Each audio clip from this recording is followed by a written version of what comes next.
Hey yo, Twitch, what's going on? It's your boy Jay the Flash here with our Week 4 NFL review.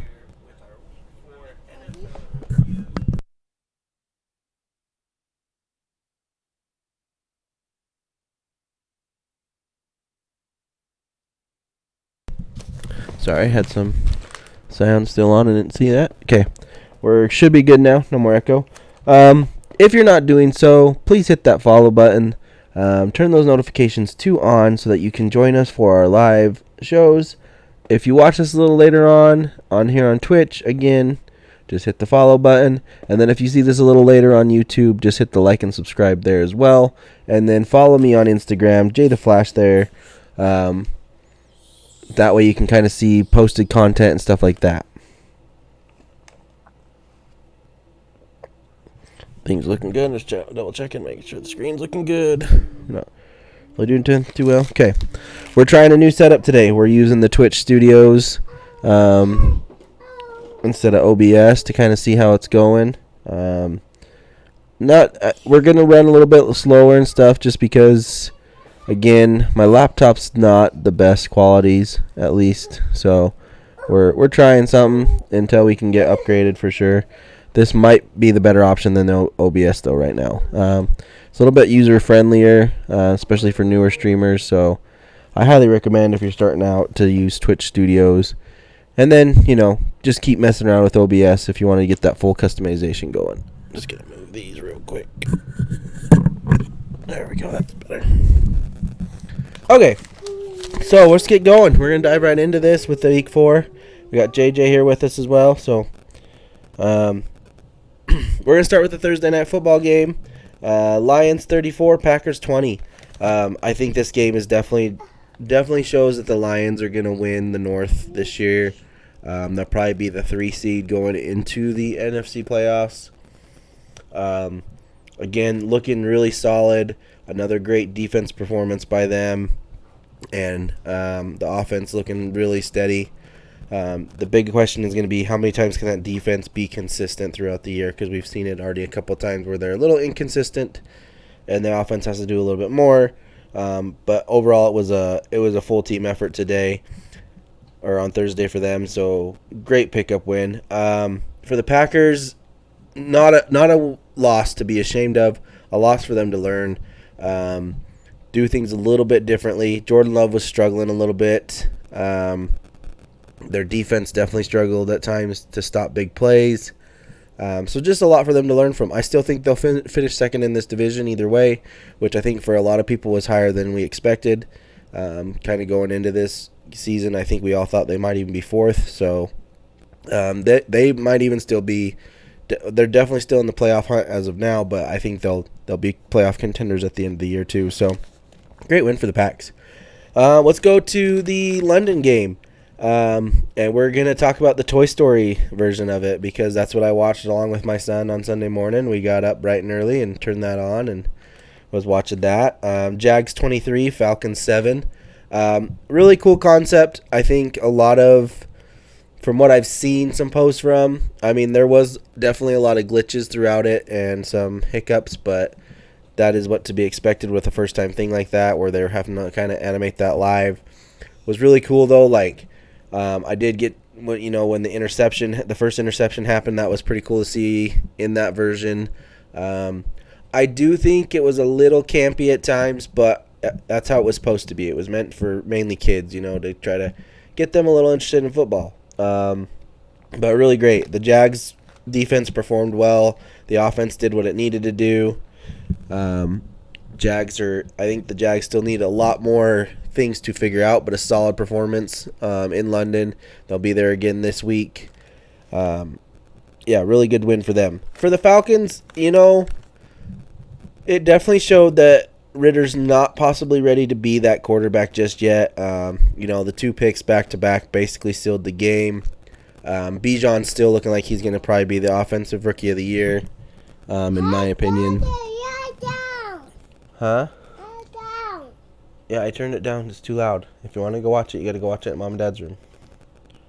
Okay? I know. So, yeah, looking really strong there for them. They just need to get their passing situation stuff figured out because, like I said, the Jags kind of finally started getting some stops on Bijan and made them pass in some third and longs and stuff like that. And it showed that Ritter just quite wasn't ready yet there. But they're still looking pretty good for where I thought they were going to be at this year. So, good on them. First Sunday game we'll go over is the Bills-Dolphins. Bills 48, Dolphins 20. Since the week 1 loss, Buffalo's looking stronger than ever. Josh Allen's playing really good football right now. He's not turning the ball over as much. Their defense is definitely locking in.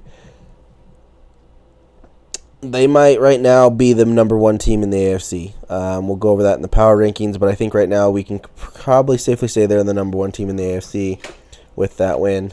Hang on a second. No, you have to go watch it in Mom and Dad's room. Okay, just don't turn it up too loud. Thank you. Yeah, Bills looking strong. Defense looking great. Offense looking great. The Dolphins, I think a lot of people might have gotten a little too overexcited on, how their performance was against the Broncos. 70 points is a great feat, but, that offense has definitely had a really good week, an okay week, a really good week, an okay week. So they need to find some consistency somewhere or they're not going to make it very far in the playoffs. I still think they're a playoff team as long as Tua stays healthy, and so we're going from there. Okay, no more. I know. Well, then you go watch it at Mom and Dad's room. And they probably could have saved some points, probably. They could have transferred some points over from that Broncos game to here to kind of help out with, but they'll be fine. Like I said, they're a fun team for sure. Their defense definitely needs to step up, though. I think their defense is their biggest weakness right now. Ravens 28, Browns 3.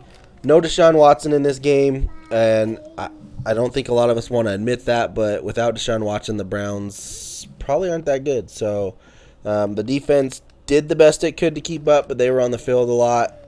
The Ravens looking really solid this game. Lamar kind of getting back a little bit to form. Hang on a second.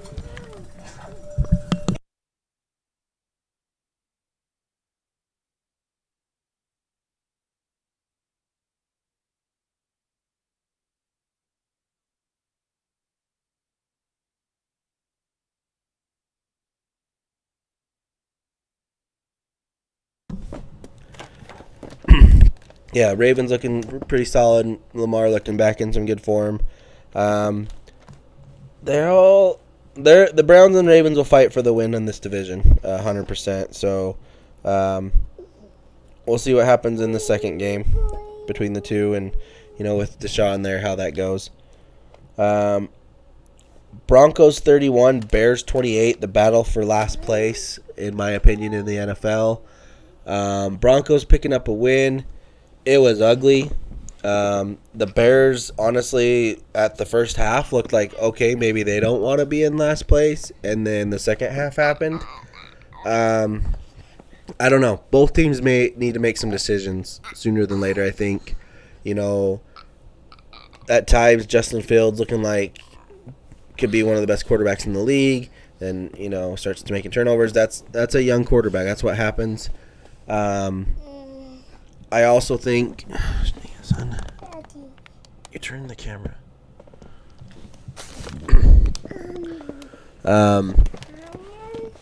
Yeah, they definitely, both teams are looking at something that's just not right. Something's not right. Denver, I think they got the right coach, and it's not really his players. Maybe that's what we need to wait and see what Sean does. Maybe bring in some different players here and there. I couldn't tell you for sure what they're going to do. It was terrible. Both teams played a bad half of football. One team came out on top. That's pretty much where it is. We'll see what the season goes for them. I would not be surprised if the Bears don't win a game probably till week 10, maybe even week 11. So this could be a rough season for Bears fans again. You finish at the bottom and have draft picks again. Do you blow it up? Do you pick? Do you trade? what do you got to do? Because it's just not working. Something's got to change because it's not working. And same thing for the Broncos, honestly. You bring in Russ. Hasn't had, he's had 2 seasons where he's just not performed. This 3rd season, he only performed a little bit, and it's getting to be a struggle for them. So, we'll see where they go. Titans 27, Bengals 3. Joe Burrow just needs to heal up. Like, they could end up just being done with the season by week 7, 8, because there might not be a chance for them to come back. And would it be worth it if this becomes a long-term? Yeah. It's fine. Come sit with Dad. Yeah, they definitely need to get him healed up because they're just not the same team when he's not healthy. And I kind of agree with some of these analysts that I would love to see what the Bengals do if Joe Burrow has a full healthy offseason. They could be so dangerous because we know what they can do at the end of the year. I don't think they're down and out just yet, but they've got to start winning. It's gonna pile up, and it's gonna be a hard comeback to come from.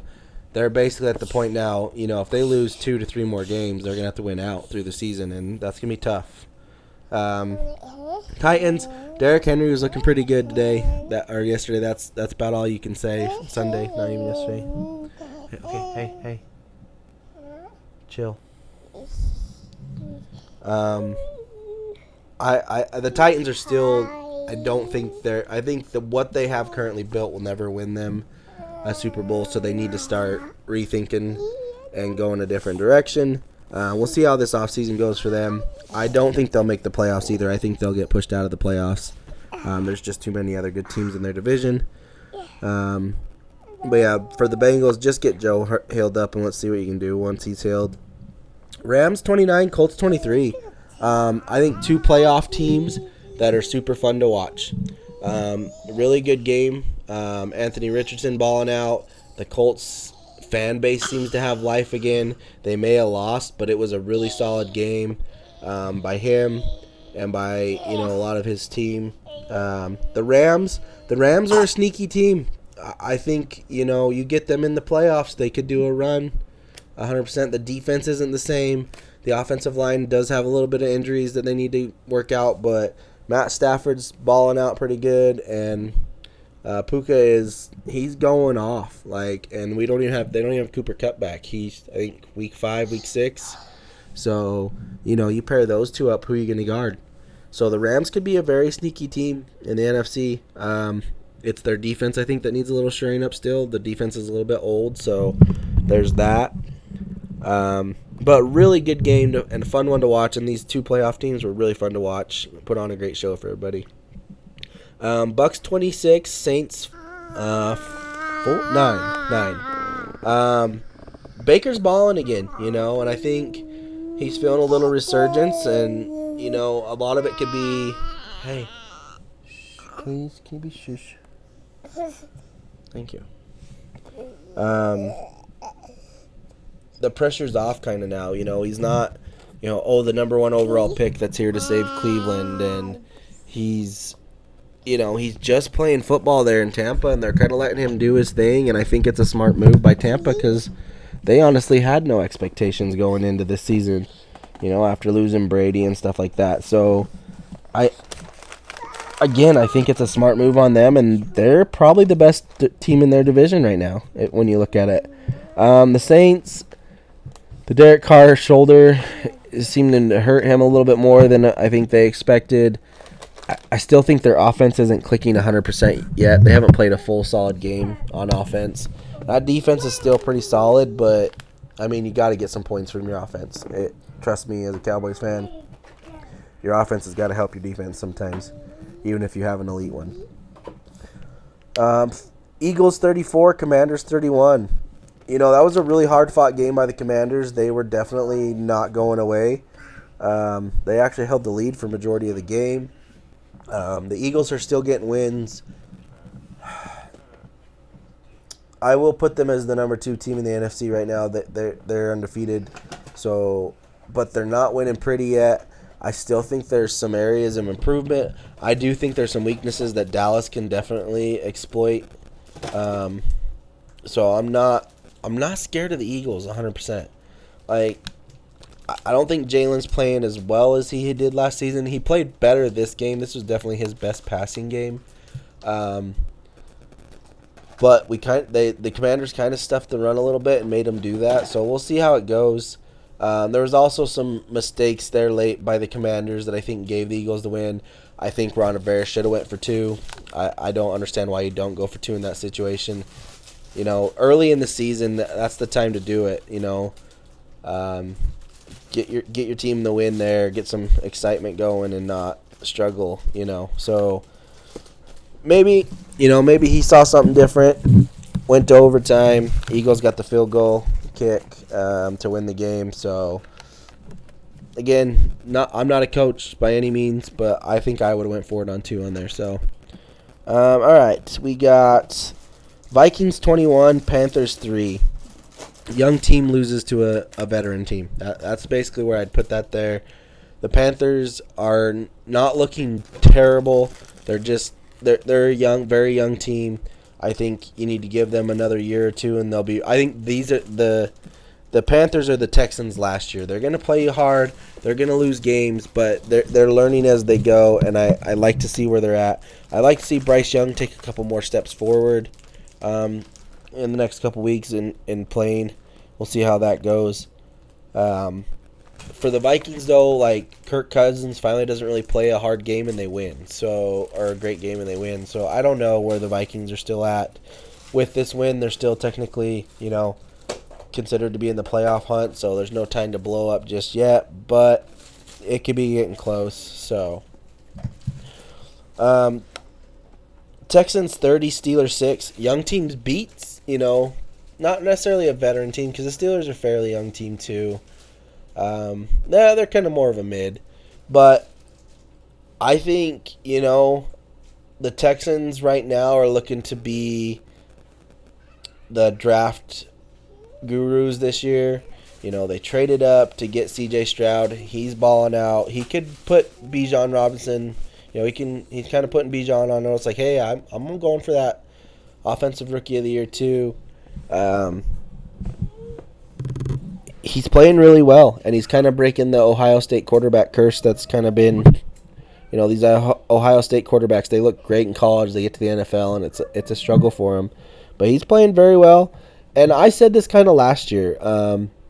The Texans were a very solid team. They played teams very hard.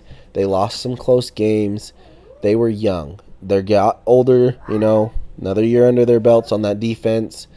They do have some younger players on offense still, but they're looking really solid, and I think they can make a run at the playoffs. I don't think they'll make the playoffs, but they'll make a run for it. So, as far as the Steelers go, this offense is not good.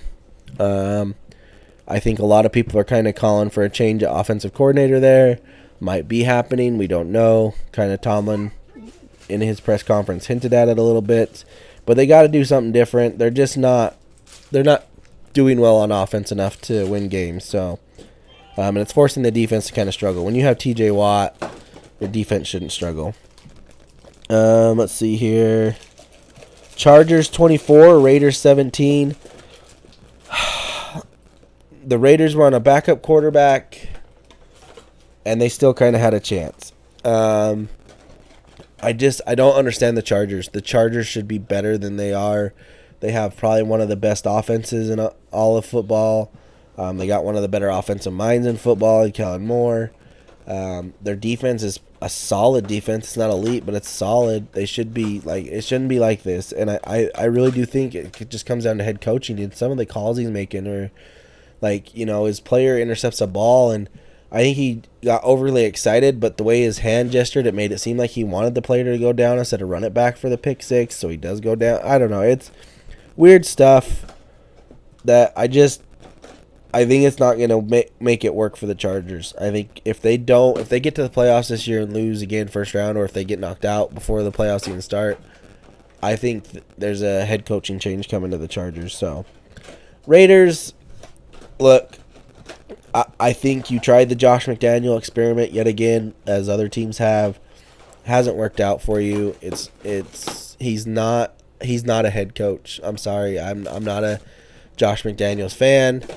I think a lot of what he did was very much Brady, making him look good. I honestly would say that he's probably fired after this season. Jimmy G was the wrong choice to go after as a quarterback. I tried to tell people that. We'll see where they get. The Raiders are still ahead of the Broncos, I think, as far as division goes. Let me take a look real quick.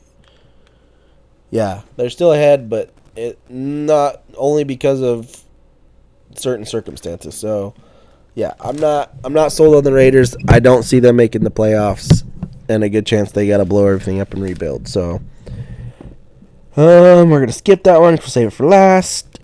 49ers 35, Cards 16. You know, as much as I hate to admit it, going into this week, Niners are probably the most balanced team, with an elite defense, the offense playing the way it's playing. They're definitely probably the number one team in all of football right now, and we got a tough challenge ahead of us. They're looking solid.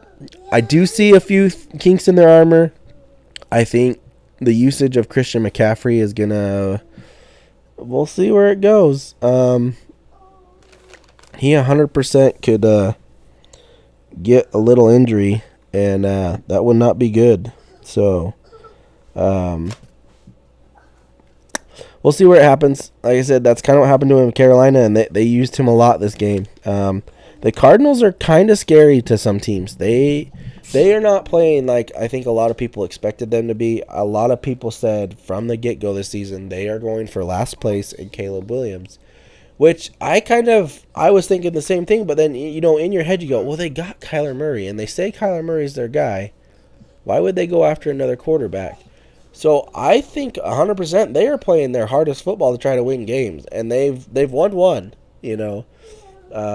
They're not no slouches on that, and they beating the Cowboys. I do think the Cowboys slept a little bit on them, and should have easily won that game, but still, they came back a little bit on the Niners here and made it a little rough at the end. So I 100% expect the Cards to just kind of keep trying to beat these top teams like it's their Super Bowl. So more to them. Sunday Night Football, Chiefs 23, Jets 20. The Jets have a chance, guys. They do. Zach Wilson is improving. This was definitely his best week of football in his career. I think he definitely outplayed Patrick Mahomes last night. A few penalties aside, I think the Jets win. The Jets have a chance again. They have an elite defense. He starts to figure this offense. I think having Rodgers back is huge. And I said it. I said when he got injured, I was like, that he needs to go get his surgery done, start rehabbing, but he needs to be there. He needs to be the guy coaching Zach Wilson right now. He needs to be the guy walking him through this season, because Aaron's eyeing a comeback early. Will he make it back? Probably not. I think that's a stupid idea. Unless you 100% think that you're going to be a higher seed in the playoffs and Aaron comes back and you're winning the Super Bowl, then yes. Otherwise, let him fully heal so he's better next season. But yeah, don't write the Jets off just yet. They're playing good, solid football on defense. The offense is starting to click. We'll see where he goes at next week. He looked like the Zach Wilson from BYU yesterday. That's all I can say there. As far as the Chiefs go, I think they're in autopilot mode, to tell you the truth, watching some of these games. I think the Bears were bad enough that it worked. These other teams have played them hard. The Lions beat them, obviously. But they've got some strength of schedule coming up that they're gonna have to get into their A game mode. But we saw glimpses of it last night. Pacheco was running all over the field. Mahomes was just kind of making mistakes, but I think it was more or less he felt, yeah, we can do that, and he was just trying a little too hard, I think, to be spectacular. We got more Taylor Swift stuff going on there, so hey, as a Cowboys fan, as a diehard Cowboys fan, I don't know about some of you diehard Chiefs fans, I remember Tony Romo dating Jessica Simpson and how much that kind of affected things a little bit. And then he dated Carrie Underwood and same thing. So I'm just saying it could, all the attraction from everybody could, or attraction? Yeah. Is that what I wanted? Yeah, all the media kind of coming in because now we got all these new fans and blah. It could affect the team a little bit. I'm not saying it will, but it could.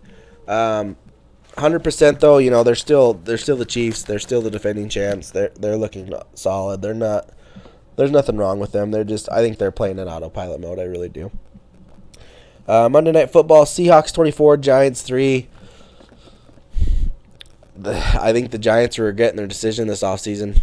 110%. They should not have paid Daniel Jones. I think that is the biggest mistake they made. He's obviously and it might not be his fault. 100% that offensive line is terrible. He got sacked 9 times last night. And I'm not saying the Seahawks aren't an elite defense, but they have some edge rushers for sure, and they know how to get to the quarterback. They come from all angles. But 9 times? Are you kidding me? That's crazy. That man took a beating last night, and his team really didn't respond back to anything. And 2 games at home for them, and only 3 points. The Cowboys giving them the bagel. The Seahawks only allowing 3. Not looking good for Giants fans. Maybe last year was a little fluke thing. Maybe just the whole, Brian Daboll just coming in just kind of helped get you guys to the playoffs. Definitely don't see him making the playoffs this year. I'll see a lot of changes coming. Who knows? Maybe Daniel Jones gets traded away. I don't think anybody would trade for him. You way overpaid him, and he's not worth that money. Not looking good for them. Seahawks, little scariness there. Geno goes out with an injury for a little bit. Drew Lock comes in, finishes the half, but Geno comes back. Solid performance by Kenneth Walker. Really solid performance by the defense, getting turnovers and even some scores off those turnovers. Seahawks are still going to be that sleeper team that can do some things. Pete Carroll's one of the best coaches in all of football, so you got to be careful with them, and that's just where it goes. Can't wait for the matchup with them on the 30th, where I will be live. I'm so excited for that.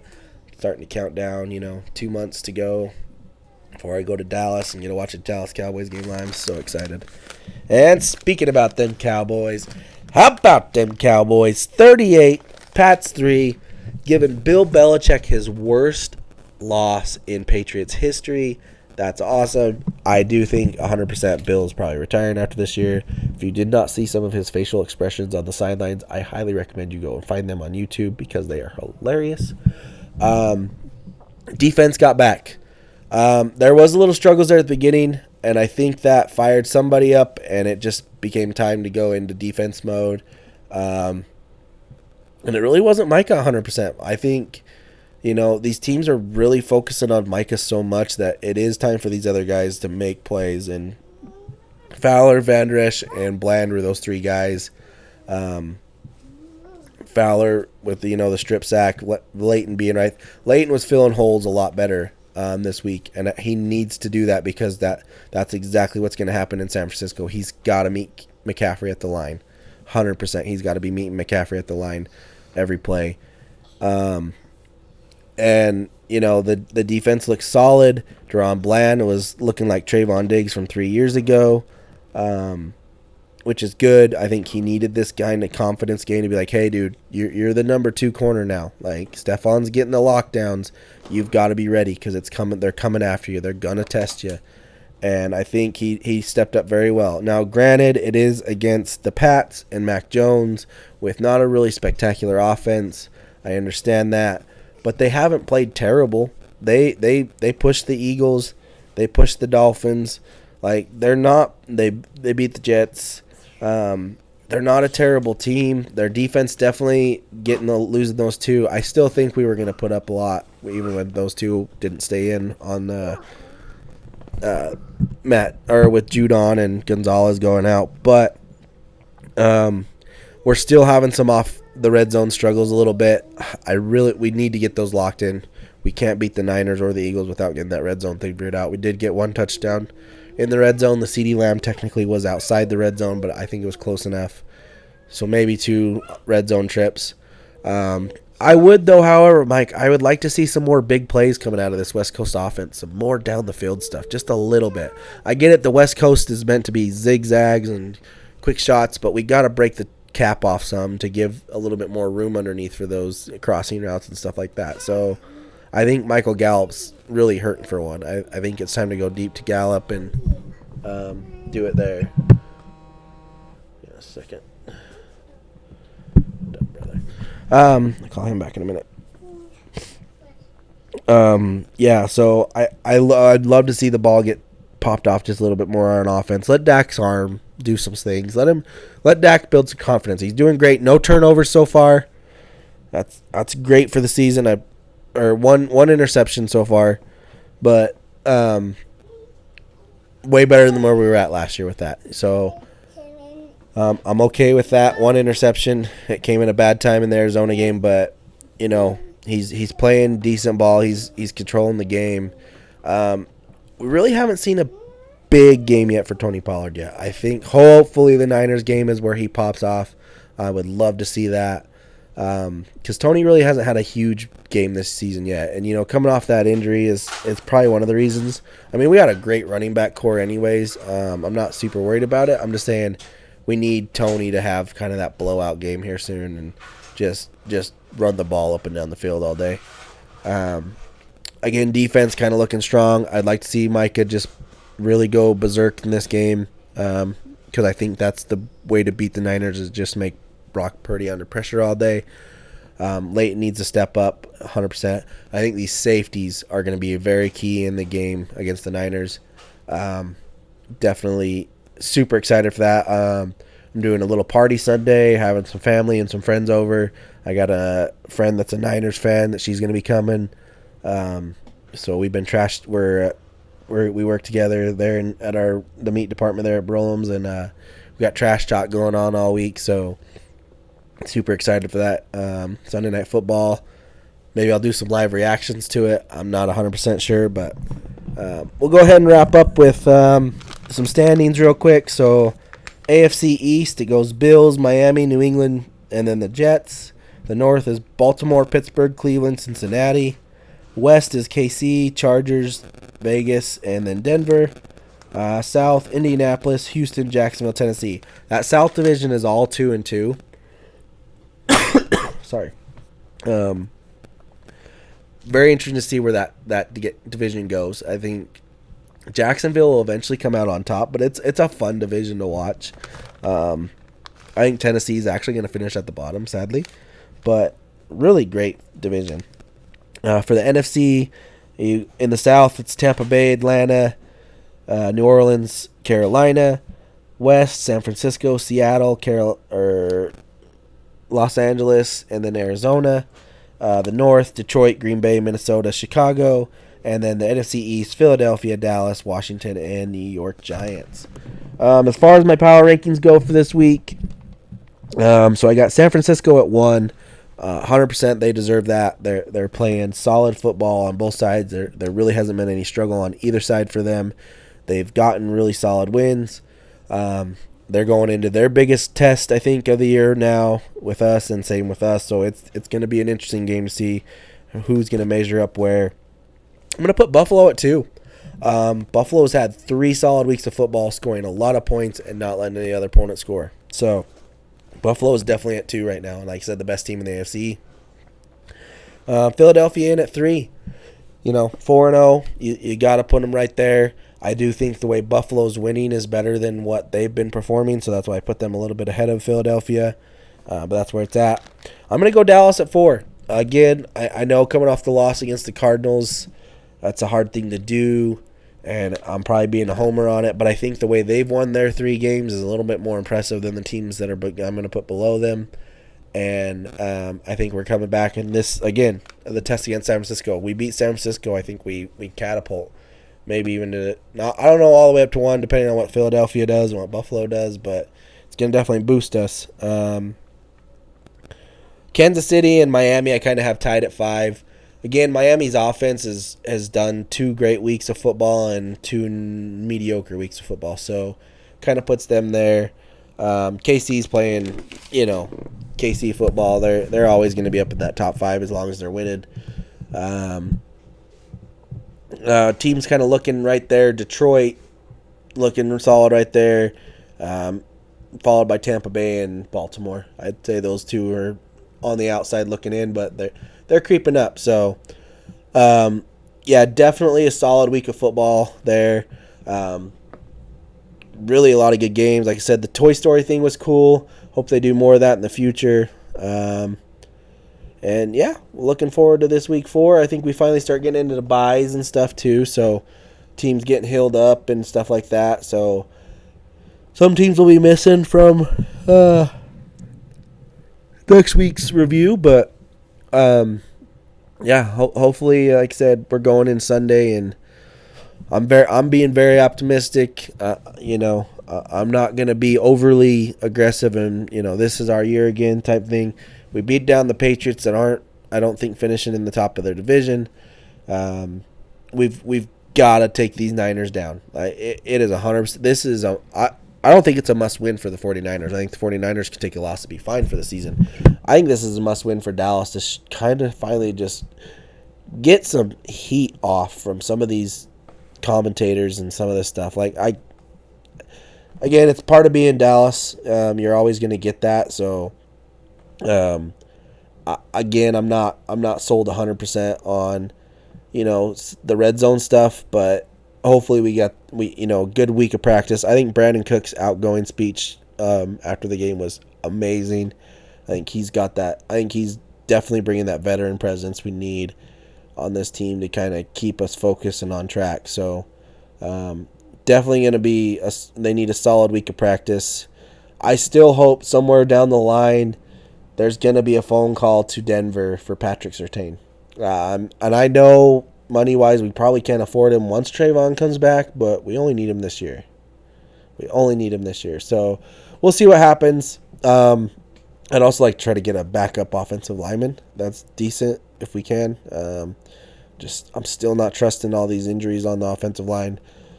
We're not going to win a Super Bowl without that line being healthy. So hopefully we get there. Be on a little bit later for Red Dead here in a couple hours. So hopefully I'll see you guys then. You guys have a good night or day, whatever it is. Have a good day. See you guys on the next one.